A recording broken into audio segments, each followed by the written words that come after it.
जय हिंद दोस्तों, मैं महेंद्र शर्मा स्वागत करता हूं वन वर्ल्ड हिंदी में आपका। उम्मीद करता हूं आप खुश और स्वस्थ है। दोस्तों आइए दिखाते हैं पाक मीडिया की एक लेटेस्ट डिबेट, जिसमें कैसे एक इमरान खान के चमचे को एक रिपोर्टर ने डॉलर के रेट पे सारी सिचुएशन बताई, तो कैसे ये पाकिस्तानी मंत्री जो भड़क पड़ा रिपोर्टरों पे और अनर्गल अनाप शनाप बातें करने लगा और आरोप प्रत्यारोप लगाने लगा। तो दोस्तों देखिए ये डिबेट, क्योंकि अभी पाकिस्तान में महंगाई का मुद्दा चरम सीमा पर है। हर कोई जिक्र कर रहा है तो सिर्फ और सिर्फ महंगाई की कर रहा है, क्योंकि डॉलर के रेट आज इतनी ऊंचाई तक पहुंच चुके हैं कि कोई भी इसको कंट्रोल करने में नाकामयाब है, पाकिस्तान का बुद्धिजीवी या अर्थशास्त्री। तो दोस्तों देखिए ये डिबेट, और डिबेट में अपनी कमेंट में अपनी प्रतिक्रिया जरूर डालें। लास्ट में आपसे रिक्वेस्ट करूंगा, अगर आप मेरे चैनल पर नए हैं तो मेरे चैनल को सबसे पहले सब्सक्राइब कीजिए, लाइक शेयर एंड कमेंट जरूर कीजिए। दोस्तों जय हिंद, वंदे मातरम, भारत माता की जय। दोस्तों एग्जाम्पल देते थे, इंडिया में तबाही फिर गई, हमने बचा लिया। यहाँ 9% महंगाई है, वहाँ 4.5% है। तो भाई हम चौथे सबसे, इकोनॉमिस्ट की रिपोर्ट भी आपने पढ़ ली होगी, हम दुनिया के चौथे महंगे तरीन मुल्क बन गए हैं। इसलिए वो भी बातें छोड़ दें। पहले मैं आपसे रिलेटेड बात कर लूं, इकोनॉमी छोड़ दें अभी हम। जवाब दे लेने दीजिएगा, जवाब दे लेने दीजिएगा। एक तो आप वो जो जियो का कोई डफर, माजरत के साथ डफर लफ्ज इसलिए इस्तेमाल कर रहा हूँ कि वाकई कोई डफर था, करेक्शन की हमने सुबह उसकी। एक तो वो गलत एनालिसिस किसी जीनियस ने दे दिया और आपने भी वो खबर पकड़ के आपने अपने गले में भी वो ढोल डाल लिया। नहीं हम नहीं डाल रहे, गलत खबर है। चौथे तो सर हम तो हैं ही बुरे, मीडिया वाले तो मेरी जान है ही बुरे। जरा ढोल पे आ जाए, ढोल पे आ जाए। मैं जरा मेन इशू पे आ जाऊं। बात तो सुन लिया। नहीं मैं इकोनॉमी आपसे नहीं डिस्कस करना चाहता। स्टेटमेंट थी बात। मैं भाईजान, मैं आपसे इकोनॉमी नहीं डिस्कस करना चाहता। जब आपने इकोनॉमी के प्रोग्राम में आना होगा मुझे बता दीजिएगा, मैं इकोनॉमी के प्रोग्राम में आपको बुला लूंगा। मैं आज आपकी प्रेस कॉन्फ्रेंस से बात करना चाह रहा हूं। Let's come to the other issue. आज आपने मीडिया पे बहुत बात की है, मैं उस पर रेलेवेंट आप पहले उस सवाल पे बात करने दे। मैं क्विकली कह देता हूँ। एक तो मैंने आपको कहा कि जियो टीवी की खबर गलत थी। मैंने खुद राणा जवाद साहब को करेक्शन की कि ये गलत है खबर, ये देर की वजह से आपने भी गलत खबर दी, ये करेक्शन कर दूं पहले तो। दूसरा आपने कहा फ्यूचर की बात नहीं करेंगे, आगे क्या होना उसकी बात। मेरी जान आपका तो सारा धंधा ही आगे का है। 44.68% डॉलर स्पेकुलेशन की थी, डॉलर 200 पे चले जाती है। तो आप तो बात ही सारी आगे की करते हो। अच्छा एक सेकेंड, अब रुक जाएं, अब आप रुक जाएं। आप इतने हैं ना, अब रुक जाएं।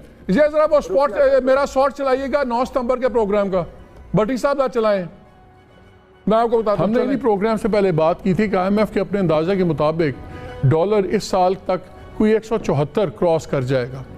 क्या ये कोई साइलेंट डील हो गई है गवर्नमेंट की और IMF की कि IMF की नेगोशिएशन से पहले डॉलर को चढ़ने दिया जाए ताकि बाद में इल्जाम ना लगे? हम आगे की बात ही करते हैं डॉक्टर साहब। 9 सितंबर को प्रोग्राम था कि ये आप लोगों ने करना है 172 से 74। सुन ले, मेरी बात सुन ले। नहीं, अब आपको मेरी बात भी सुननी पड़ेगी, इस तरह नहीं होगा। मेरी बात भी सुन ले, मैं आपको मौका दूंगा। आपने सुन ले डॉक्टर साहब, लेट्स बी फेयर, आपको पूरा मौका दूंगा। आपने अभी मुझे कहा कि आप आगे की बात करते हैं, 184 की बात करते हैं। मैंने 184 कहा था कि IMF ने रखा हुआ अपना ये प्राइस, और ये आप जिस आपकी हरकतें ये होगा। 9 सितंबर को मैंने आपको बताया था कि 172 क्रॉस करेगा और 174 होगा। आज 175 हुआ है, तो मेरी आगे की बात बिल्कुल ठीक है। आप लोग झूठ बोल रही है गवर्नमेंट आपकी। IMF से पहले डीलें करते हैं और हमें आप लोग ट्रक की बत्ती के पीछे लगाते हैं। मेरा तो ये 9 सितंबर का प्रोग्राम तो मैंने आप रिकॉर्ड नहीं किया ना। सो डोंट टेल मी कि हम आगे की बात क्या कर रहे हैं क्या नहीं कर रहे। You have to answer. आपके तो आज स्टेट बैंक के गवर्नर ने जो वहां भांड मारा है UK के अंदर, अभी तो हम उस पर भी डिस्कस कर लेंगे, लेकिन मैं आपसे मैशत पे नहीं उलझना चाहता। वो आपने मैशत पे आना है, 100 दफा आए भाई, आप मुझे बता दें। I call you in an economy programme. मैं आज बात कर रहा हूं जो आपने बड़ी खौफनाक एक प्रेस कॉन्फ्रेंस की। आपने अभी क्योंकि वादा किया था कि आप मुझे बात करने देंगे, तो आप मुझे बात कर लेने दीजिए। क्विकली कर लें, मेरे 3 गेस्ट इंतजार कर रहे हैं, वो भी सीनियर लोग हैं, इंतजार कर रहे हैं। नहीं, मैं अगर मैं जूनियर था तो आपको मुझे शो पे ले लेनी चाहिए। नहीं, मैंने इकोनॉमी पे बात नहीं करनी थी ना, मैंने आपसे 2 दूसरे सवाल करने थे। आपने मुझे लिया है और अभी आपने फरमाया था पिछले सांस में ही, बगैर सांस लिए, कि आप मुझे बात करने देंगे, मैं आपकी बात सुनूं। चलें 2 मिनट प्लीज, आप 2 मिनट ले लीजिए, करें अनइंटरप्टेड लें।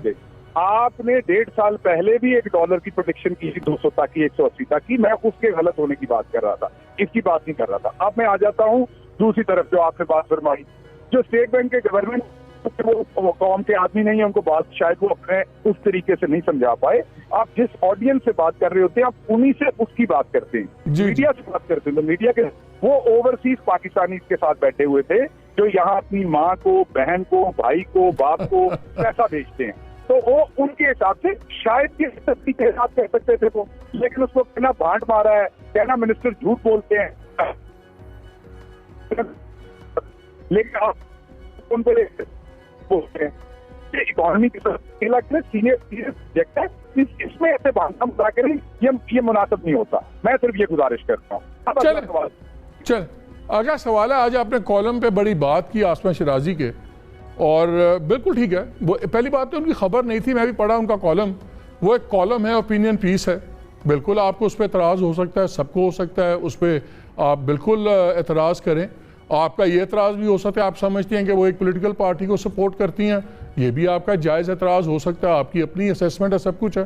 लेकिन आपने बड़ा लंबा अखलाकियात पे लेक्चर दिया और आपने कहा कि जी देखें ये 12 रबीउल अव्वल था और उस दिन जो औरत की इज़्ज़त और फैमिलीज़ की इज़्ज़त और माँ बेटी सब कुछ, और जब आपके लोग ट्रेंड चलाते हैं, वो भी एक माँ है, वो भी एक बेटी है, और जब आपके ट्रेंड चलते हैं हिजाब में लिपटी हुई तवाइफ और उसको आप कंडेम नहीं करते, आपके लोग कंडेम नहीं करते, तो आप क्या मैसेज दे रहे हैं? क्या इस तरह गवर्नमेंट्स रिएक्ट करती हैं? क्या इस तरह पार्टीज रिएक्ट करती हैं कि किसी जर्नलिस्ट को इस किस्म के आप ट्रेंड्स चलाएं, कोई कंडेम भी ना करे? आप मुझे कहेंगे मुझे क्या पता, पतों की में किसी ने कहा है, चलें आप ऑन एयर कंडेम कर दें। अगर उसके कॉलम्स में गलत बातें हैं आप सू करें भाई, अदालत में ले जाएं, आप जो मर्जी उस पर एक्शन लें, आप ऑफकॉम के पास जाएं, बड़े उसके फोरम्स हैं। लेकिन ये जो ज़बान शुरू हो गई है और फिर आप आके कह रहे हैं कि जी किसी की माँ बहन महफूज नहीं होगी अगर ये नहीं होगा, ये क्या हो रहा है? जी शहबाज साहब आवाज़ आ रही है? आ रही थी आवाज़। तो डॉक्टर साहब मुझे ये बताएं, क्या ये रवैये जायज़ हैं? मैं जवाब दे देता हूँ। देखिए मालिक साहब, दो बातें आपने सबसे पहले ये बात फरमाई, और आपको पता है मैं जाती तौर पे आपका बहुत एहतराम करता हूँ, आपका एक बड़ा लंबा करियर है और आपसे बड़ा कुछ सीखने को भी मिलता है, लेकिन मुझे सिर्फ आप सहाफत सिखा दीजिए 2 मिनट में। आपने कहा ये ओपिनियन है, मैं ओपिनियन रखता हूँ कि आपके पास एक बड़ी शानदार ऑडी गाड़ी है और मैं लिखता हूँ उसे कि वो आपको नवाज शरीफ साहब ने दी है, क्या आप मुझे ये ओपिनियन देने देंगे ट्विटर के ऊपर, या आप मुझे सू करेंगे? जब आप कुछ लिखते हैं तो आप सबूत के साथ लिखते हैं। मेरा एक ही सवाल है, मैं माफी मांगूंगा, जहां आप हुक्म करेंगे वहां पे जाके मैं आसमा शिराजी साहबा के गेट के ऊपर बैठ के निकाल दूंगा कान पकड़ के। वो एक जर्नलिस्ट है, उन्होंने जो लिखा उसका सबूत दे दें। उन्होंने लिखा है कि फर्स्ट लेडी या प्राइम मिनिस्टर के बारे में उन्होंने जो लिखा है उन चीजों का वो सबूत दे दें, मैं कोई और बात ही नहीं करता। जो कुछ उन्होंने लिखा है उसको मुगलजात ही कहा जा सकता है। वो जो भी उन्होंने लिखा, हमारी बहन है, वो जो उन्होंने लिखा है उसके वो सबूत दे दें। उसको आपने ओपिनियन कहना है, उसको आपने जो दिल करता है सहाफत में कहना है, उसके वो सबूत दे दें। मुझे आपने हुक्म करना है, ट्विटर के ऊपर ट्वीट कीजिएगा कि शहबाज गिल फलां जगह पर जाके माफी मांग लो क्योंकि आसमा शराजी ने जो लिखा था उसके सबूत दे दिए। शहबाज, मैं उस पर आ जाता हूँ। मुझे एक बात बताइए, आपने अगर आप जर्नलिज्म के असूलों की बात कर रहे हैं ना, मुझे आप इस पूरे कॉलम में कहीं पे बताते हैं कि उन्होंने नाम लिया हो वजीर आजम का या फर्स्ट लेडी का। अगर आप टेक्निकल खेल रहे हैं तो टेक्निकली तो उन्होंने इस कॉलम में नाम ही नहीं लिया। मैं इखलाकी तौर पे खेल रहा हूँ, मैं टेक्निकली नहीं खेल रहा। नहीं, आप दोनों नहीं खेल सकते। आपने अगर मुझे सहाफत के असूलों की बात की है डॉक्टर साहब, तो फिर मुझे आप बताएं लाइबल में या तो आपने नाम लिया है फर्स्ट लेडी का, इस पूरे कॉलम में ना फर्स्ट लेडी का नाम है ना वजीर आजम का नाम है, कहीं बड़ा घर लिखा हुआ है, छोटा घर, बड़ा घर। और बल्कि आपसे एक सवाल, आपकी प्रेस कॉन्फ्रेंस में, हाँ मेरी बात सुनिएगा, बड़े तरीके से कभी एन का लफ्ज कहा जाता है, कभी फे का लफ्ज कहा जाता है। आपको पता है वो कहाँ से आया ये सारा नैरेटिव? ये मरियम सफदर देती है नैरेटिव, और फिर उनके जो हमारी हैं मैं उस बात पे बहस नहीं कर रहा, मैं उस बात पे बहस नहीं कर रहा। एन से अली थे, आप मुझे बताइए इस्लाम में से एन कैसे निकालेंगे? नहीं डॉक्टर साहब, ये जलसे के लिए रहने देना, मेरे साथ डायरेक्ट सवाल पे आ जाएं। और डॉक्टर साहब Usman please let's stick to the subject. तो आप हमारे नामों से एन कहां डॉक्टर साहब let's stick to the issue. नहीं, बात सुने ये काइंडली बात सुन ले मेरी, प्लीज। नहीं, बात सुने अब आप, please don't play to the galleries. हम let's have an educated discussion. आपने मैं 2 सवाल किए, let's stick to the subject. मैंने अपने सब्जेक्ट पे भी जाना है। आपसे मैंने कहा, आपने कहा आप मुझे सहाफत सिखा दें, तो मैं कहा चलें हम आपकी खिदमत में कुछ अर्ज कर देते हैं। वो ये है कि अगर आप टेक्निकली बात करें तो इस कॉलम में ना वजीर आजम का नाम है, ना इसके अंदर फर्स्ट लेडी का नाम है। बात हो रही है, उन्होंने कहा कि छोटे घर की बात की, बड़े घर की बात की, जंतरी मंत्री या टोटली एग्री के किस एंगल से बात हो रही होगी वो बात अलग है, लेकिन अभी हम टेक्निकली बात कर रहे हैं। इस तरह तो आपने भी कहा अपनी प्रेसर के अंदर कि जी उनका FBI का नोटिस आया था, उन्होंने बड़े घर से वापस करवा लिया।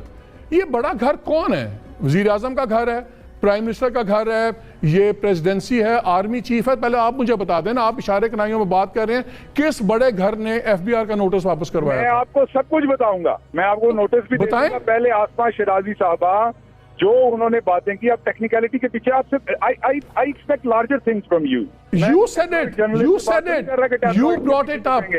जब आप टेक्निकलिटीज के पीछे ना छुपे, इखलाकियात की बात होनी चाहिए। आसमा शराजी ने एक बात, तो ये इखलाकियात ठीक है कि अगर कोई जर्नलिस्ट ओपिनियन दे दे तो उसकी माँ बहन कर दें आप मीडिया के ऊपर, और आप जाके उसके बच्चे नहीं हैं आसमा शराजी लिखी हुई है वहाँ। ओपिनियन है 11F सीट के ऊपर नवाज शरीफ के पैसों से बैठ के आई थी। अच्छा, फिर आप चले मरियम सफदर के मैं चले वो बिक गई हैं। ओपिनियन फिर कल को मैं मेहर करें अपना ओपिनियन यार। मेहर बुखारी ने अगर ट्वीट किया, आपने उसको ट्वीट कर दिया, आपने मेहर बुखारी पे ट्वीट कर दिया कि आप G11 ले लें। ओपिनियन दिया था ना, रेहाम खान ने ओपिनियन दिया था, देना पड़ा ना जुल्फी बुखारी नहीं, 1 करोड़ रुपया। उसने खबरें दी थी, उसने क्लेम किया था। रेहाम खान का इससे नाम मिलाएं, उन्होंने स्पेसिफिक नाम लेके चार्जेस लगाए थे। Please don't mix apples and oranges, ये मत करें। रेहाम कहाँ नाम है? चले नाम बताएं, कहाँ है नाम? भाई मुझे नाम दिखा दें इसमें। 3 महीने से चल रहा है, हमें ना बताएं सर। मेरी बात शहबाज इशू पे रहे यार, इशू पे रहे भाई, इशू पे रहे। आप इस टाइम जाती दोस्ती ना निभाए, मैं भी आपका दोस्त हूँ, दुश्मन थोड़ी हूँ। तो मैं इसलिए चाहता हूँ, मैं चाहता हूँ इखलाकियात दोनों तरफ रहें।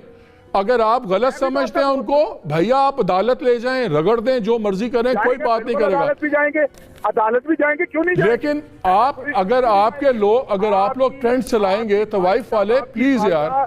आपकी वालदा, आपकी बहन मेरे लिए काबिल एहतराम है, आपकी बेगम, वो सियासत में नहीं है। जो लोग इस तरह की मुगलजात बकेंगे उनको हर तरीके से ले जाएं, कोर्ट में लेके जाएं।